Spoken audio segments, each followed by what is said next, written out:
हरे कृष्णा।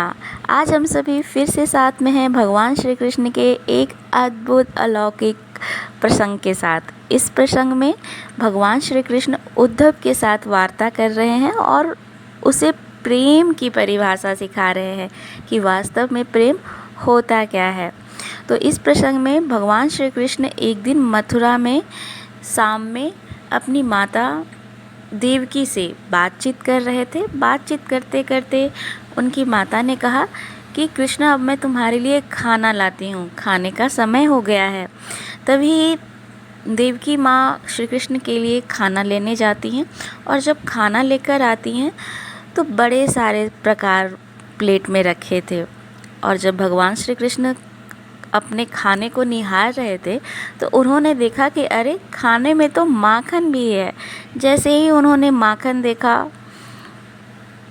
उन्हें ब्रिज की याद आ गई और जैसे ही उन्हें ब्रिज की याद आई उन्होंने तुरंत भर में खाना छोड़ दिया और खाना छोड़कर वो सीधे अपने महल के छत पे चले गए। यह देखकर माँ बड़ी परेशान हुई कि ऐसा क्या हो गया कि कृष्ण ने खाना नहीं खाया।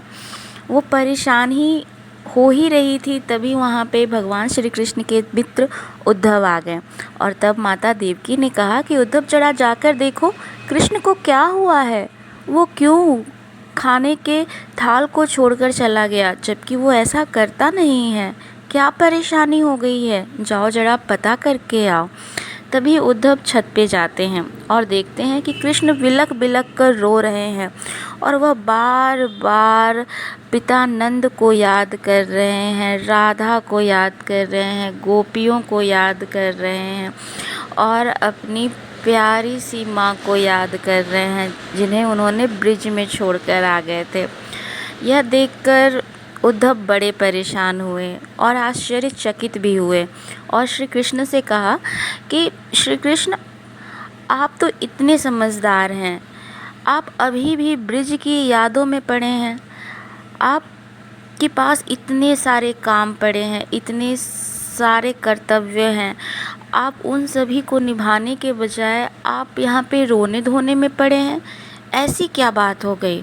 तभी भगवान श्री कृष्ण ने कहा कि उद्धव, तुम समझोगे नहीं कि मैं क्यों रो रहा हूँ, मैं क्यों उदास हूँ।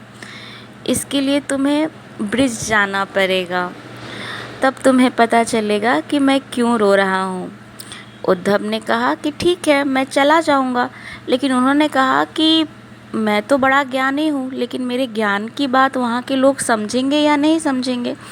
उन्होंने कहा कि तुम चिंता मत करो, ब्रिज के लोग बड़े ही प्यारे हैं, तुम बस वहाँ जाओ और उनसे मिलो और उन्हें मेरा समाचार दो और उन्हें बताओ कि मैं भी उन्हें उतना ही प्यार और याद करता हूँ जितना मुझे ब्रिज के वासी करते हैं। तो उद्धव ने कहा ठीक है, लेकिन भगवान श्री कृष्ण ने कहा कि लेकिन तुम वहाँ जाओगे तो लोग ये कैसे निश्चित करेंगे कि तुम मेरे ही मित्र हो।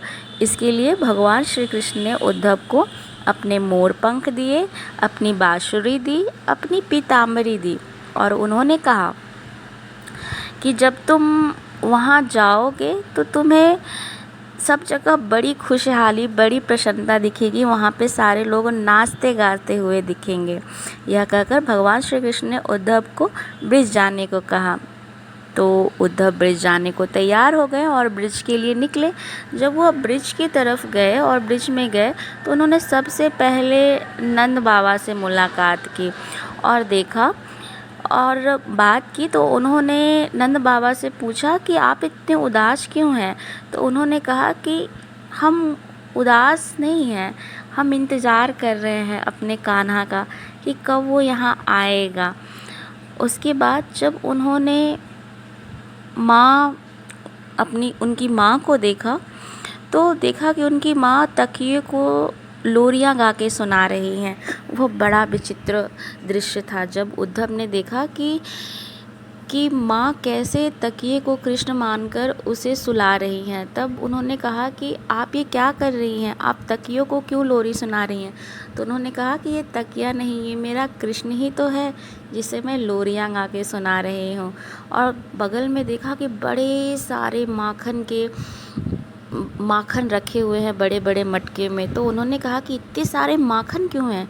तो उन्होंने कहा कि कब कृष्णा मांग दे इसका कोई पता नहीं, इसलिए मैं हर रोज़ बहुत सारी माखन जमा करती हूँ। तभी उद्धव बड़े आश्चर्यचकित हुए। फिर वह घूमते घामते गोपियों से मिलने गए। देख रहे हैं कि गोपियाँ तो एकदम से पागलों की तरह कृष्ण राधा कर रही हैं, कृष्ण कृष्ण कर रही हैं, चारों तरफ कृष्ण का ही नाम लिख रही हैं, कृष्ण का ही नाम जप रही हैं। और उसमें से एक गोपी तो एक जोड़ एक ही लिख रही थी। उद्धव तो बड़े ज्ञानी व्यक्ति, उन्होंने कहा कि अरे पगली, अरे बावरी, ये एक जोड़ एक नहीं होता, दो होता है।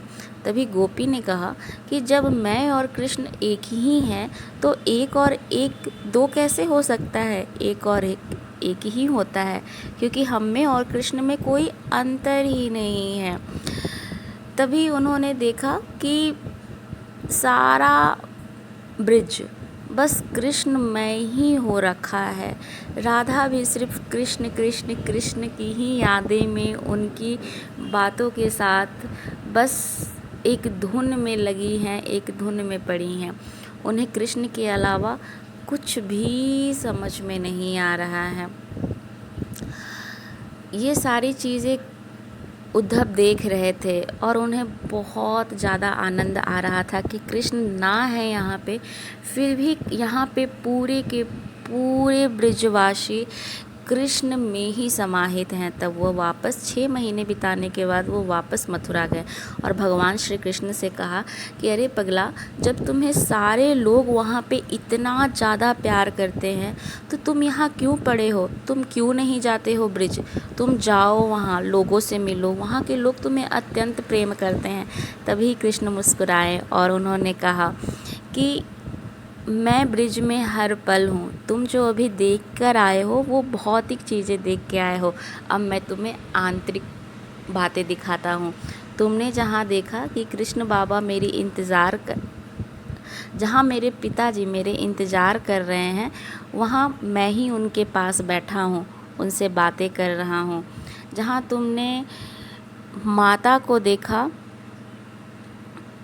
माता यशोदा को देखा कि वह तकियों को लोरी सुना रही है, वो तकिया नहीं, वो मैं ही हूँ, वो मुझे ही लोरी सुना रही हैं। जहाँ तुमने गोपियों को देखा कि किस प्रकार गोपियाँ मेरे ही नाम जप रही हैं, मेरे ही साथ नाच रही हैं, गा रही हैं मेरा नाम लेके, मैं उनके साथ ही नाच रहा हूँ, गा रहा हूँ और उनसे बात कर रहा हूँ। यह सब देखकर उद्धव एकदम से परेशान हो गए और आश्चर्यचकित हो गए कि मैं अपने आप को इतना ज्ञानी, इतना बुद्धिमान समझता हूँ, लेकिन मैं ये चीज़ कैसे नहीं देख पाया। तभी श्री कृष्ण ने कहा कि जब मैं ब्रिज से वापस जा रहा था तब मैंने अपने बाबा नंद को ये वचन दिया था कि मैं हमेशा ब्रिज में विराजमान रहूँगा।